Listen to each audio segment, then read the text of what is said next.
Hello and welcome to Ula Tea Leaf Readings. My name is Lenor and tonight I'm going to be reading your tea leaves. This is a horoscope for Pisces. If Pisces is your solar, lunar, ascendant/rising sign, this is a message for you. Okay, let's get started.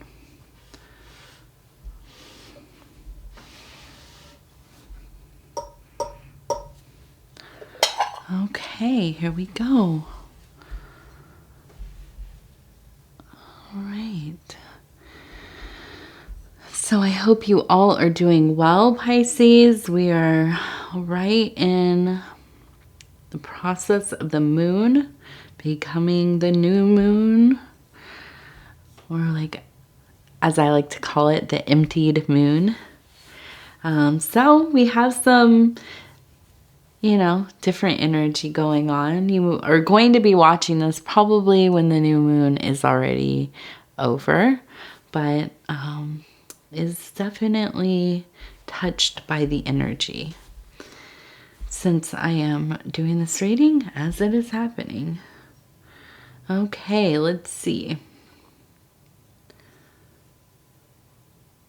We have some formations that are pretty solid.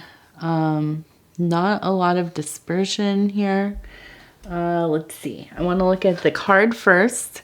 We have the Empress, one of my favorite cards in the Thoth deck. It's really pretty, very feminine, has very like a mother energy forward.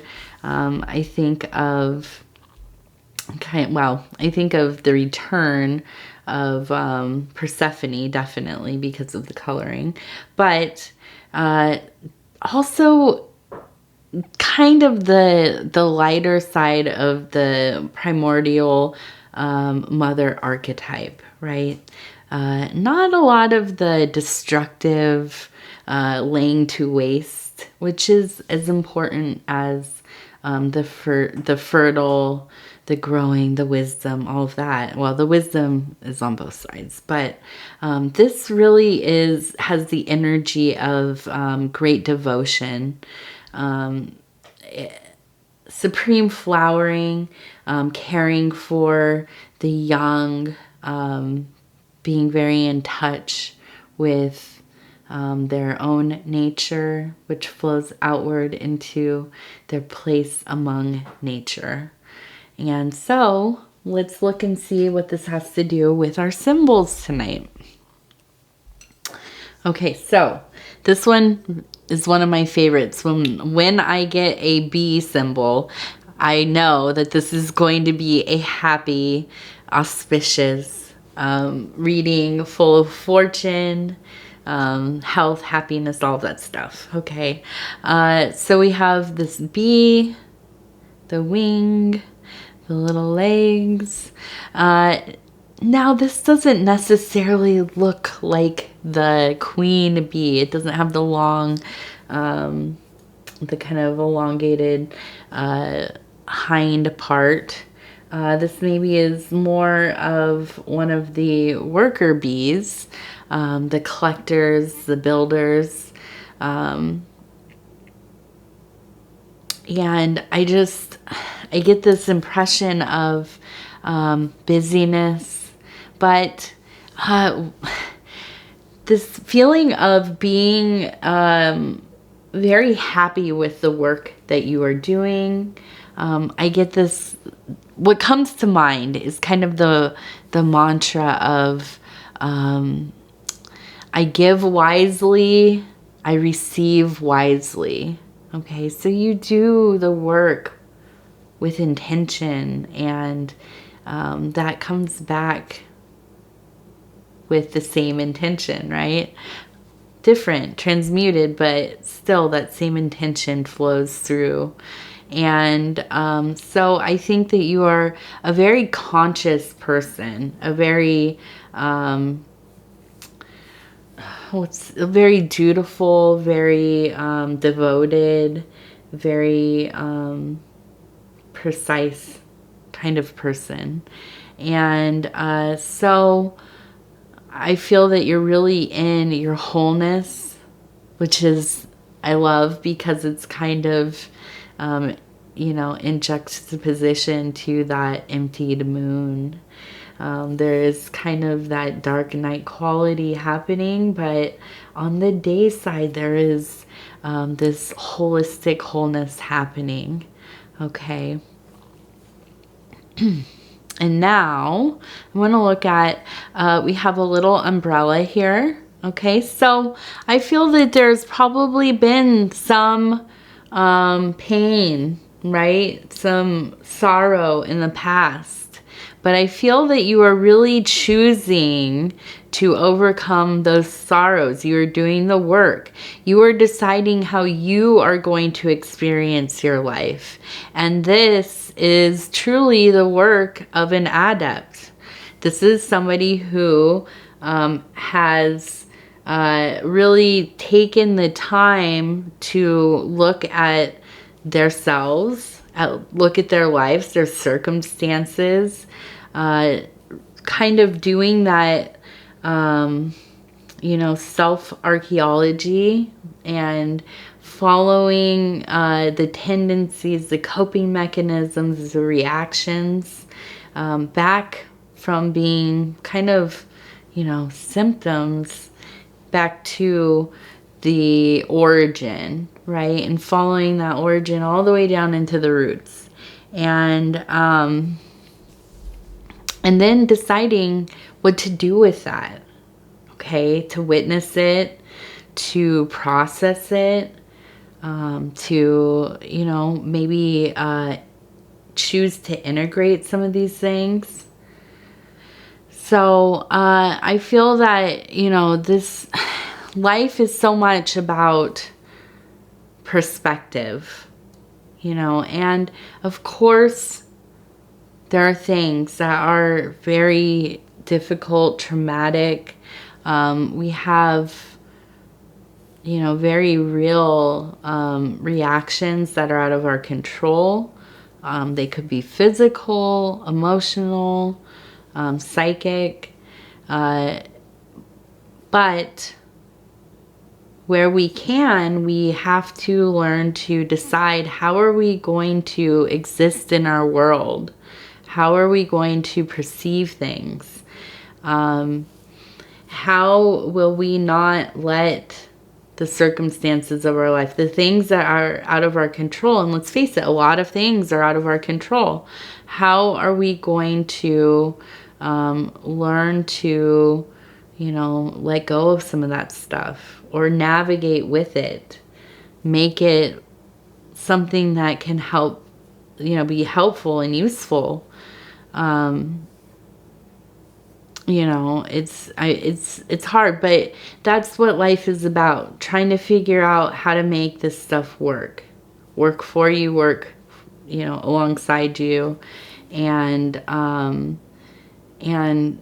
align our own worlds, build our own worlds in such a way that we can exist within them as comfortably, maybe not comfortably, but as productively, maybe not productively, maybe with you know, the best of our ability, and getting to the goals that we have set for ourselves, you know, and honoring our will, right? So let's see, what else do we have? Well, now we have this beautiful butterfly right here. And so, of course, a sign of transformation, a sign of growth, doing that deep, deep work, okay? Overcoming things that maybe you never thought that you were going to. But it's surprising how life can change. And this is, you know, the biggest thing that I try to convey to other people. And I feel like I feel very old. And then people tell me, even, you know, my own family members, my older sister, you know, when I say I feel so old, or I'm so old, you know, I'm almost 40. I feel like I'm way older than that. just because of the things that have gone on in my life and the different phases and eras and chapters and all these things. And no matter how devastating things have been, there's been a lot of death in my life, a lot of deep stretches of poverty. You know, a lot of people I grew up around, mental health issues, addiction, violence, abuse, all these kinds of things. And, you know, when you grow up around that kind of stuff, especially, but and you see it in life continually into your adult years, I feel like it's easy to think that this can never change. This is just how life is. This is how the world is. And yeah, that's, to some degree, it is how the world is. It can be. But, you know, if we are lucky and we find, you know, we find ways to live, find ways to put ourselves to use, for ourselves, for our family, you know, kind of lower our expectations of these like grandiose, the grandiose kind of lifestyles and things, but have really humble, realistic goals, right? I think that, you know, it's possible that life can change so quickly. Even in a day. We know that our life can be devastated in moments, right? But it is true that building a life back together, it takes time. But it does, you know, sometimes the universe smiles upon us, and, you know, life can change quickly. You know, I mean, if you've ever had a child, you know that this is true. Especially if you've had a child that was unplanned, you know that this is true. Life can change drastically, hopefully for the better. So it always warms my heart to see readings like this, where there are symbols of this kind of transcendence, transmutation, you know, just growth, okay? And it doesn't always mean that it's going to be super pleasant or extremely pleasurable all the time. But that's what changing our perspectives is all about. It's finding pleasure where we maybe didn't ever see it before, in the subtle things. Taking pride in the work that we do, in the things that we can create. It's also why it's so important to learn how to do things for yourself. Learn skills. Learn how to use your hands to create something.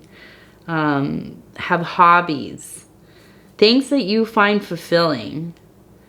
It doesn't matter if you're perfect at it, if you ever master it, but it is important for you to feel that you know things, that you know how to do things, that you could take care of yourself, that you could figure out what to do in, you know, in a situation where, you know, nobody knows has any concept of, you know, how do we stop this pipe from bursting, or, you know, it's flooding or whatever. It's, if you know how to at least stop it from flooding your house or whatever, that's a good feeling after all is said and done, of course. But we should know how to do things, right? We need to take control where we can.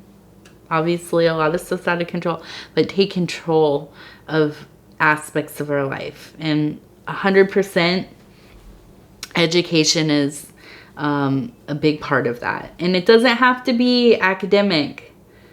You know, that's a wonderful privilege if you have access to it. But we live in a world now where you can learn just about anything here on YouTube or on the internet somewhere. There are so many places to go to learn things, and you know, I challenge you and I challenge anybody. I think it's important that you learn things, even if it's just one thing a week. You don't have to be perfect at it, but if you just take on this kind of idea of life where you never stop learning, you're always a student, you will build and build and build upon that. And I feel anyways, that you feel less vulnerable, right? And vulnerable to that destructive force. Yeah, and maybe that is some kind of falsehood. Maybe that's like false safety, or, you know, a false perception of safety. But that's okay if that's what gets us through life, right? That's all right. We're all looking for that in some way or another. So learning things constantly, keep doing it, I think is important. And this really backs me up on here. We have a serpent. Okay, so of course the serpent is that bearer of knowledge, that keeper of knowledge, that sharer of knowledge, and it is really truly very instinctual to us. I don't know why we are like that. I don't know why humans have that spark of consciousness. But we want to learn, and you will know that if you've ever raised a child, or been around children. They want to know about everything, and they learn so quickly. My, almost 3-year-old here, she's so intelligent. It blows my mind. Even the the other kids that are in her classes and things, they're so intelligent, and my goodness, sometimes it takes me 3 years to clean out a closet, but we have these children who know how to do so many things, and they want to. They're at, why this, why that, what does this mean? It could almost drive you nuts a little bit sometimes, but it really is an instinct that is just ingrained in us. And so it's so important to feed that in my mind. And really, I honestly think that it is it is some kind of freedom. It really is, to at least to be able to do as many things or learn about as many things as we possibly can, and do for ourselves as much as we can. There is some kind of feeling of freedom in being able to do that. Okay, let's see. What else do we have going on here?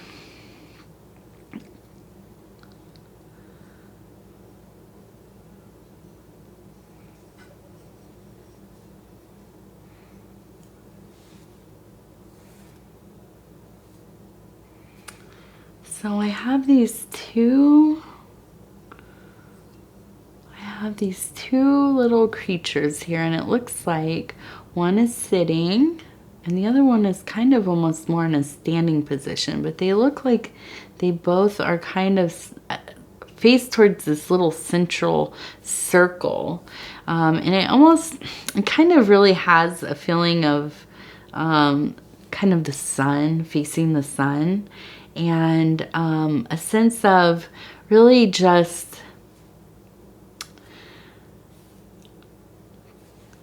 like taking in the warmth, I really feel like this is almost literal. I feel like you're just drawn to being outside in the sun right now.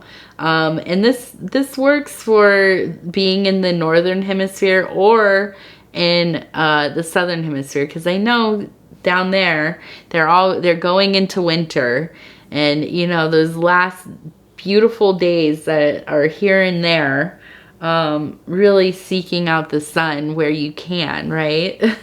I know here on those fall days when the leaves are falling and we have like a nice, 50, 60-degree day, you want to be outside getting it because it might not last for very long.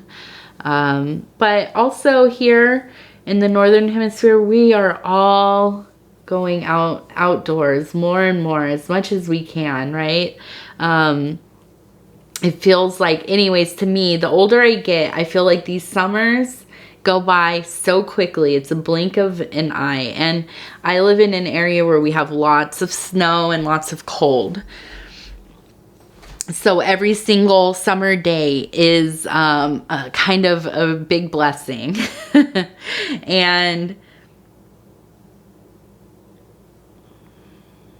And I think that I really get that energy. And I'm sorry, I was stopping because I was looking at this. It looks like a chain of people standing on each other. And it feels like they're just kind of all going, they're moving up this way to this sun. And I feel like it really is kind of a movement into this brighter place. And just a real place of being impassioned, almost possessed, right? By this happiness, maybe just a feeling of wanting completeness, right? But devotion to whatever it is that is inspiring to you, whatever really sets those passions ablaze, those pleasures. And I feel like it's just been such a journey sometimes to get out of those lower, maybe kind of melancholy places. But you're really doing it, and you're really taking advantage of, the place that you found yourself, this kind of easier, happier place right now. It seems that things are really coming with more ease. I also see up here this kind of flower. This is in that more spiritual, metaphysical zone. And I really feel like I get this vision of kind of the morning, the later morning, as the sun is getting higher in the sky and the flowers are starting to open and all of the little, the dew is kind of hanging on them. And it's almost like they're opening up into this receptive posture, offering up all of the dew from the night up into that sun. And it's just a beautiful, devoted position. And I feel like there really is this kind of unfurling happening with you. And I really feel this sense of agape and the beloved. The beloved is not far off, right? This kind of interior love affair, right? So, just all around a really beautiful place to be. That Empress energy is always so potent. And yeah, always very welcome too. Okay, let's see.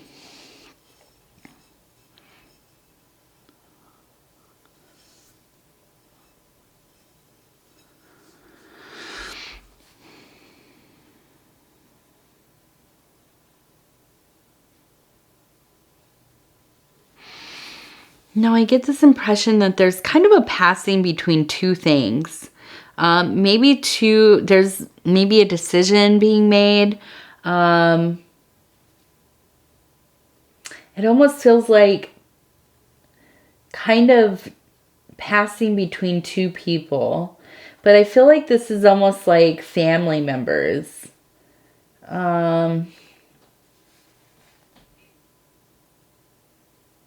I don't know.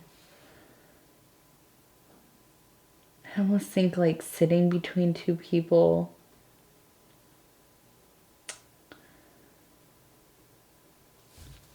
there's a sense of, it seems like there's some closeness happening.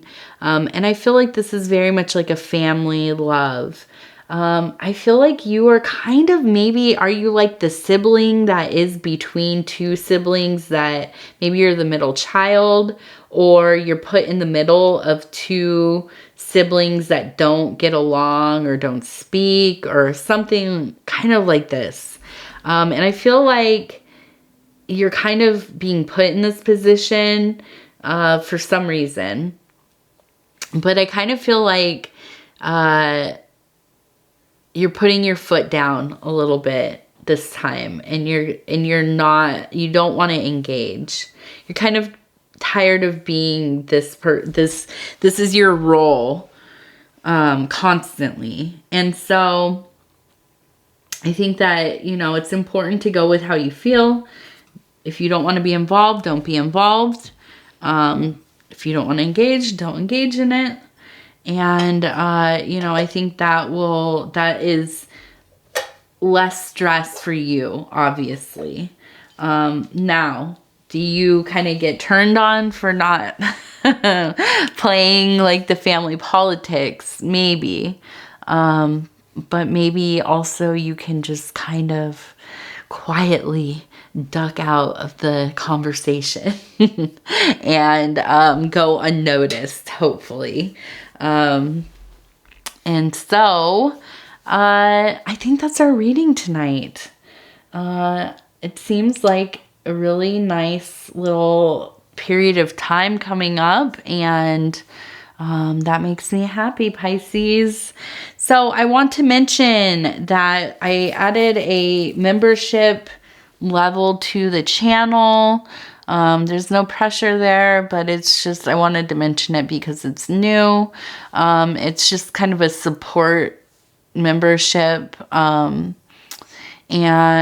other than that, you can also support the channel by liking the video. It helps me get into the algorithm, and we are all collectively growing the channel one person at a time. And if you have not subscribed, you can think about doing that and hitting the little bell. It'll let you know when the next videos come out. Between now and the next Pisces, which will be about 7 days, you can watch your other placements: solar, lunar, ascendant / rising, and Venus, I know, is popular. Also cross watchers, lots of cross watching going on. So thank you for doing that. And it's always nice to kind of check up on how things are going for our loved ones, right? You can also leave a comment. And, I just love hearing from all of you. So I always like to mention leaving comments.